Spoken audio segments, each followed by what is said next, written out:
Well, welcome to New Covenant United Methodist Church. So glad you could join us today. If we haven't met, my name is Tinker Boyd and I'm the pastor of this wonderful congregation. As I said in the newsletter, I have been out on vacation, so glad to get back into the swing of things. If you do not get our newsletter and would like to receive it, send me an email at ncumcfarmington@hotmail.com and I'll be sure and add you to our list of subscribers. Well, our passage today is Genesis 1 and part of Genesis 2. So a lengthy passage, but I'm going to break it up a little bit so that maybe we won't have to try to digest all of it at once. But I want to start out asking a question. You remember a show started in 2003, late 2003, called Extreme Home Makeover, Extreme Makeover Home Edition, I think was the correct title. And that show, when it first started, what they would do is they would find a family or a person they felt had done a lot of community service or was dealing with a traumatic situation, and so kind of a deserving family or a deserving person that needed a home makeover of some sort. And they would go to their house and they would walk into the house and they would look at it and make some changes. A lot of times it was big families trying to live in little homes that didn't have enough bedrooms, didn't have enough space. And so the construction crew would walk into it, the design crew, they would walk into this house and they would look at it and they would immediately, with their training and everything they knew, be able to look at it and say, you know what, we can take out this wall, or we could take this room and make it into two, or you know what we need are some windows. You know, they would look the house over and make some decisions about not just making it more functional, but also making it beautiful, making it very pretty for the family. And sometimes it involved that they had to do some serious construction work, and then sometimes it was more painting and decorating. But the point is that they could look at a house and realize that it didn't suit the family or the person that was trying to live in it. And so they would begin the process of changing it to make it suit that family. And when I look at today's passage, I kind of see the same thing happening with God and earth. He looks at the earth and he has made a decision about what he wants to do with it, and he realizes the way it is not suitable. It's not beautiful. It's not how he wants it.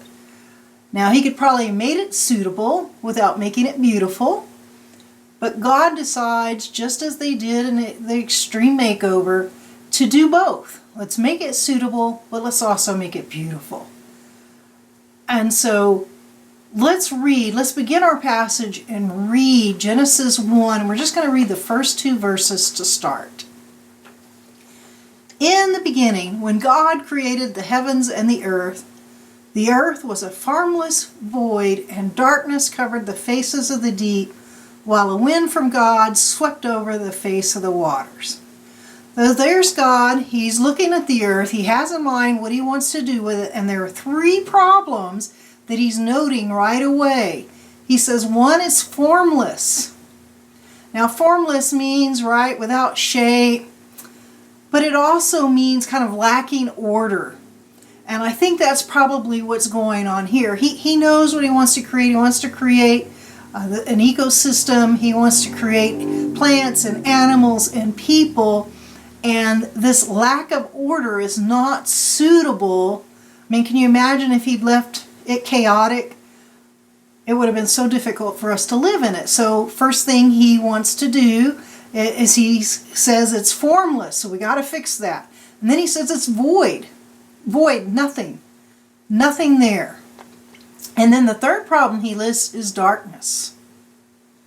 So those are the three problems. When God walks up to this home improvement project called Earth, the first things that he notices is that it's formless, it's lacking order, it's lacking shape, It's void. There's nothing there. So we've got to put something there. And there's a darkness there.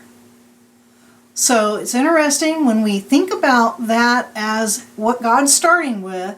When we read it with that in mind, we can see God fixing those problems. So let's look at day 1. Then God said, "Let there be light." Ooh, we're going to fix the darkness right away. And there was light. And God saw that the light was good and separated the light from the darkness. God called the light day, and the darkness he called night. And there was evening and there was morning the first day. So God deals with the darkness. Now let's move on to day 2. And God said, "Let there be a dome in the midst of the waters, and let it separate the waters from the waters." So God made the dome and separated the waters that were under the dome from the waters that were above the dome. And it was so. God called the dome sky, and there was evening and there was morning the second day. So here we see God fixing the formlessness. He is fixing the form. He's creating some order. Now, some of this order he's creating is what we recognize now as our atmosphere. Back then they believed there had to be some kind of barrier between the earth and the rest of the universe, or we would fall out, or things couldn't stay within the atmosphere. They didn't recognize gravity and such. And so they believed that there was this dome that was created to keep things from falling one way or the other. But we recognize, though, that as God creating a form. He is creating some order. He is creating some shape to the earth. So let's look at day 3. And God said, "Let the waters under the sky be gathered together into one place, and let the dry land appear." And it was so. God called the dry land earth, and the waters that were gathered together he called seas. And God saw that it was good. Then God said, "Let the earth put forth vegetation, plants yielding seed, and fruit trees of every kind on earth that bear fruit with a seed in it." And it was so. The earth brought forth vegetation, plants yielding seed of every kind, and trees of every kind, bearing fruit with a seed in it. And God saw that it was good. And there was evening, and there was morning, the third day. So he starts out, the beginning of this one, he is dealing with the form. So he separates the dry land from the water. So we have some form, some order to where things can go. Sea animals can only go in the sea. The dry land animals don't always have to worry about the sea constantly changing shape. And today, where we're standing in New Mexico, being an ocean tomorrow. Now certainly over geological time we know that some things have moved and changed, but for the most part, unless you're standing on the beach there outside of Houston during hurricane season, you don't have to worry about the sea invading the Farmington area tomorrow, just simply because from day to day they change. So that's some of the form. But on this same day, on this third day, you also see God dealing with the nothingness, the void. He begins to create something out of and filling that void. And he begins with the vegetation. So let's look at day 4 and see what he's done with day 4.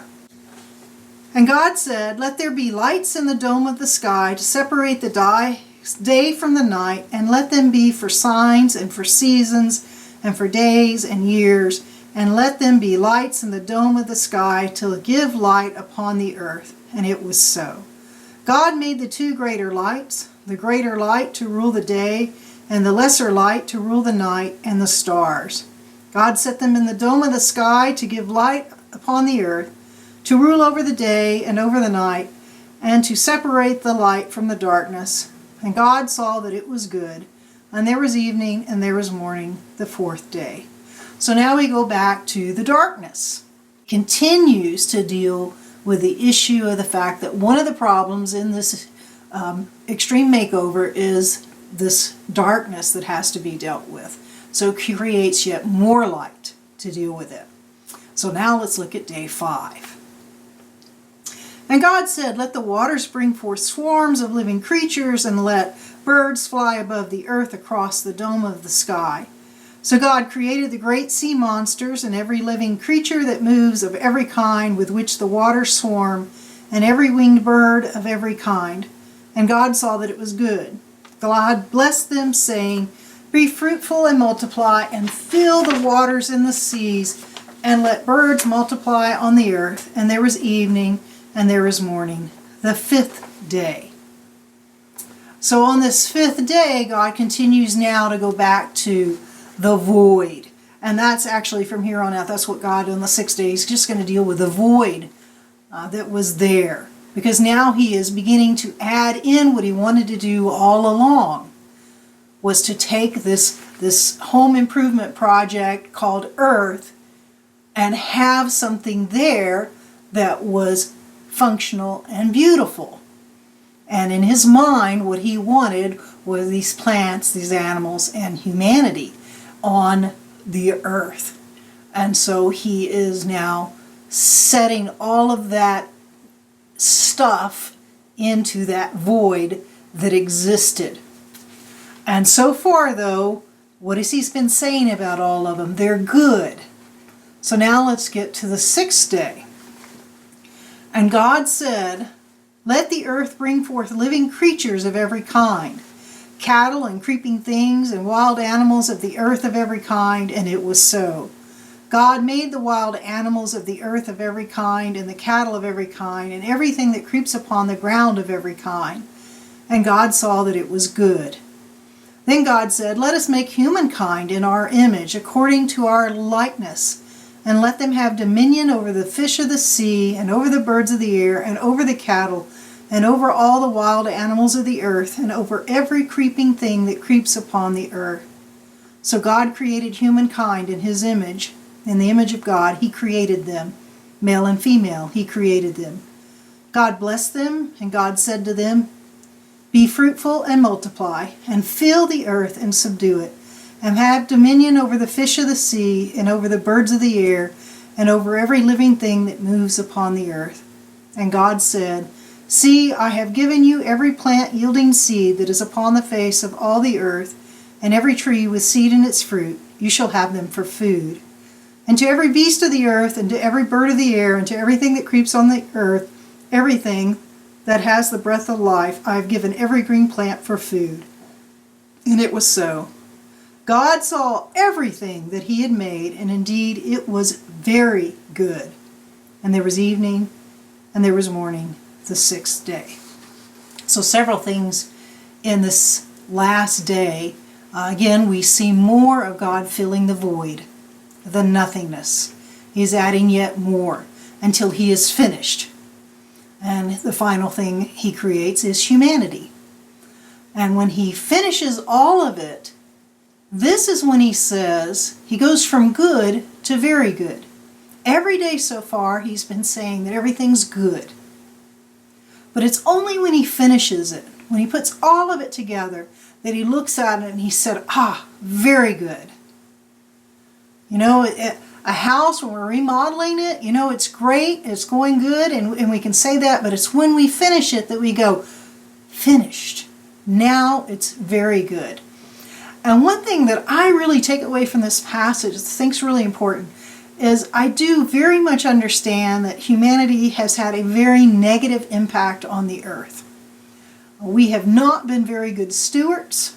We're not even good stewards to one another, much less to the resources that are here on earth, the other animals and plants that are part of this ecosystem, the giant ecosystem called Earth. Yet, I hear people say, well, it would just be better if there was no humans. Well, I want to point out that up to this point, before God created humans, he said everything was good. And it was only after he created the last things that he said it was very good.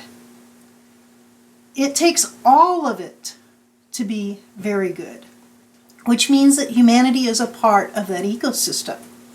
So it means that I believe we can be part of the earth without destroying it. It isn't that humanity is the problem, it's how humanity responds and stewards and takes care of this ecosystem that is the problem.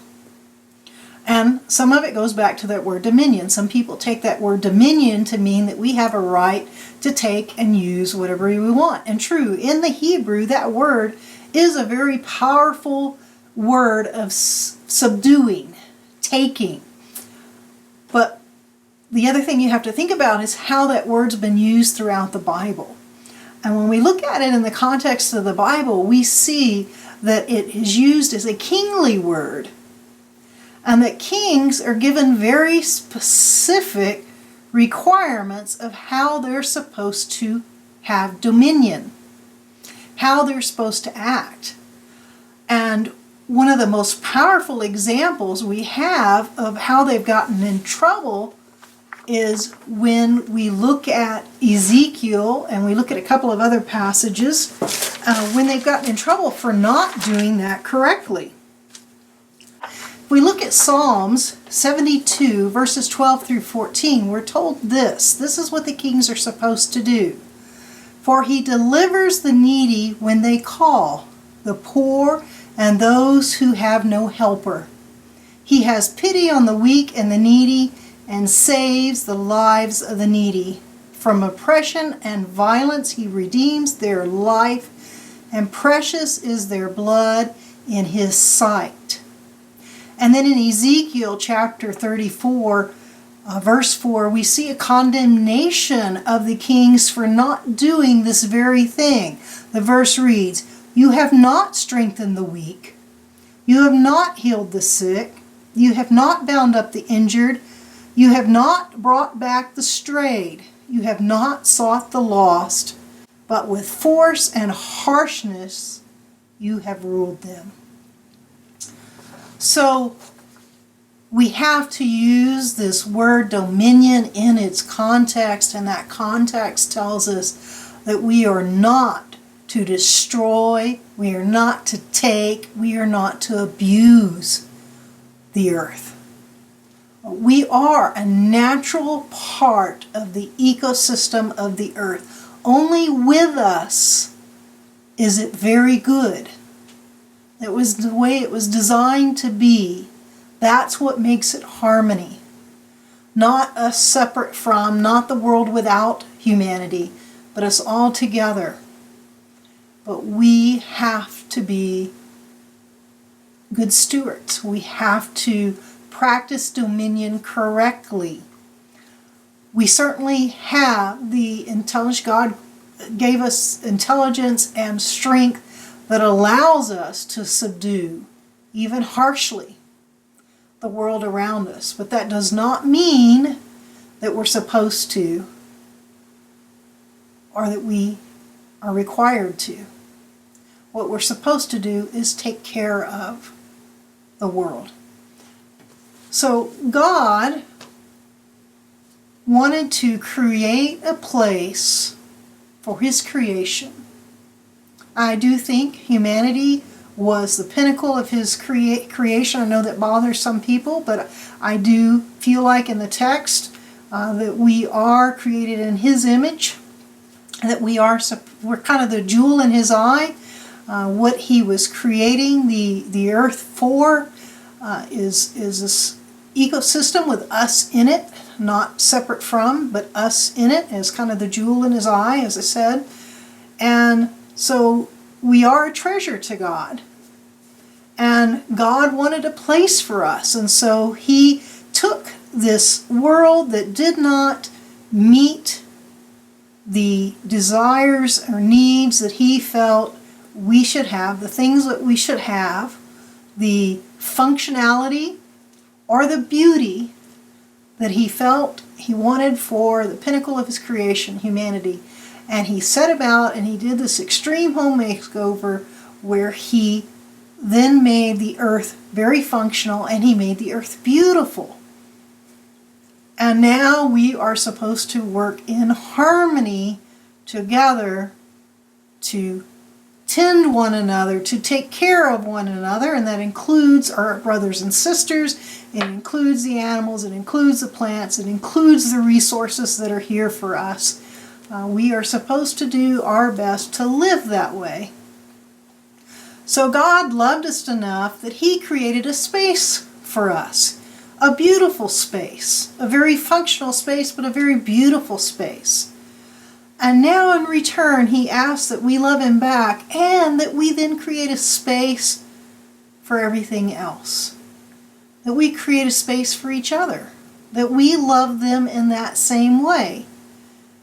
So if we are to love our neighbors in the same way God loved us, that means that we create a space for everyone. We give everyone a voice, and we try our best to make the space they live in not only functional, but beautiful.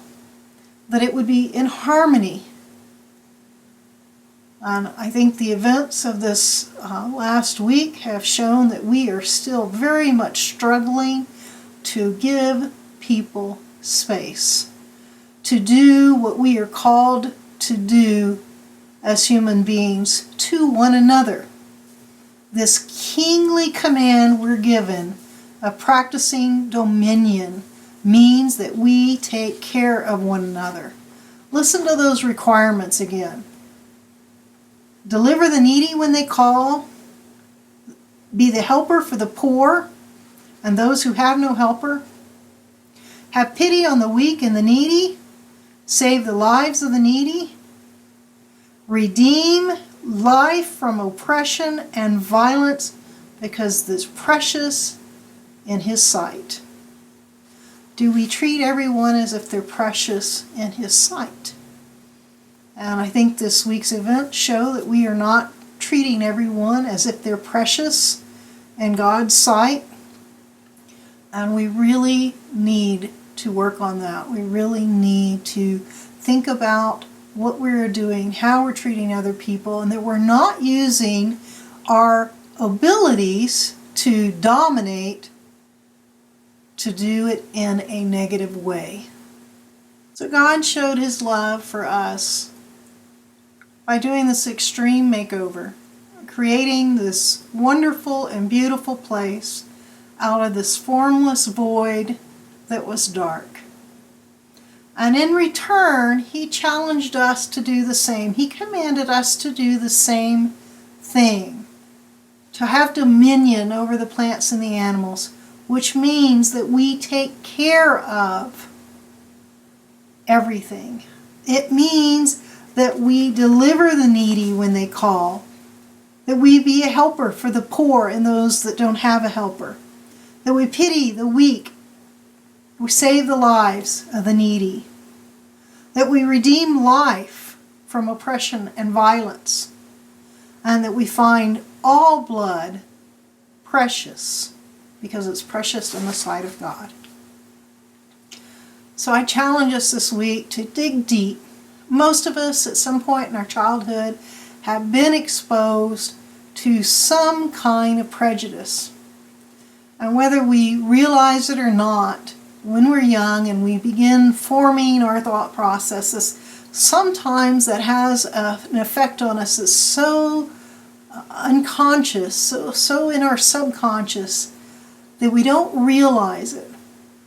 And so this week, I ask that you ask God to just sift you, to dig through your subconscious and find anything you have in your life that does not meet that criteria. Anywhere in your life where you're not willing to help the needy, where you don't even recognize the needy, where you struggle to help those that are oppressed or suffering from violence. And ask God to work on you in those areas. It's hard to do. The biggest step is admitting that it's there. And then we have to deal with it. So, this week is Justice Sunday. And so I ask that we try our best to seek justice for all people, for the earth. The easiest solution is to say, yeah, we shouldn't be part of it. Too bad God created humanity. But just remember, it was only after He created humanity that He looked at it and said, I'm finished now. It's very good. That's the final piece. So we are part of it, which means that we can also be part of the solution. So work this week on being part of the solution. Amen.